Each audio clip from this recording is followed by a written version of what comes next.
isaa ijoollee isaa oolchuudhaaf in dhufa. Waaqayyo oolchaadha. Waaqayyo oolchaadha of kolchaadha kan jennuuf isa kana. Dhiphina guddaa gidiraa guddaa jalaa hoolota isaa oolchuudhaaf saba isaa baasuudhaaf dhufa gooftaan keenya Yesuus Kiristoos. Kanaaf gabaabaatti kaayyoon dhufaatii isaatii waan kana lamaanidha. Inni jalqabaan saba isaa handaara lafaarra jiran biyya adda addaa keessa jiran gara isaatti walitti qabachuudhaaf, inni lammaffaan immoo dhiphina guddaaf ulfaataa sana jalaa isaan oolchuudhaaf.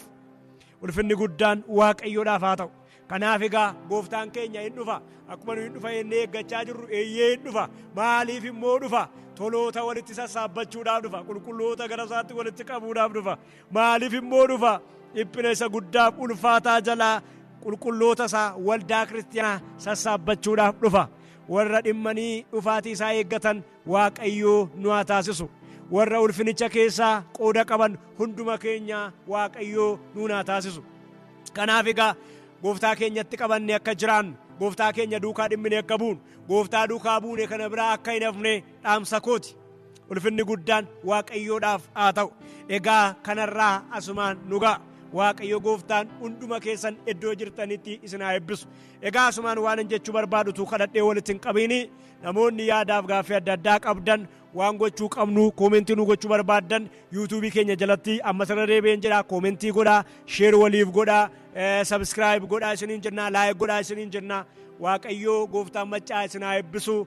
Yeroo dhiyootti immoo mallattoo lammaffaa deebi'ee dhufaatii gooftaa keenyaa argisiisanii kan jedhu sagalee Waaqayyoo fi wantoota amma addunyaa kana keessatti geggeeffamaa jiran wal wajjiniin ilaallaa. Isarraa Waaqayyoon kadhannee xumurra. Waaqayyoo guddaa goonee si galateeffannaa.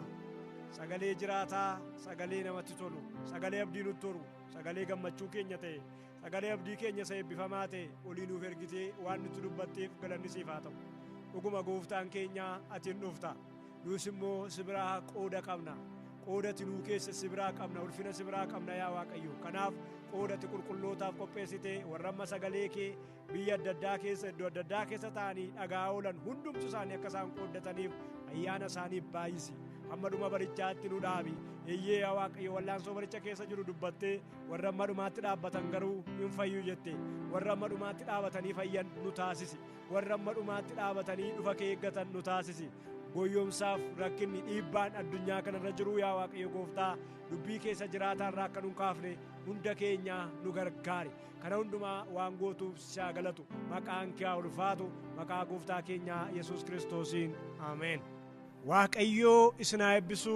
Obboloota as istiidiyoo keenyatti argaman ogeessa kaameraa keenyaa Saamu'eel Dassaaleeny yookaan SD Filmisii, teeknishaala keenya Oliyaad Alamayyoo, qopheessaan Naatnaa'el Waattolaa, laayit hojjechuun kan nu gargaaran Ayyaanaa Hulluuqaa fi Dassaaleeny Bokoree. Waaqayyoo isin haa eebbisu.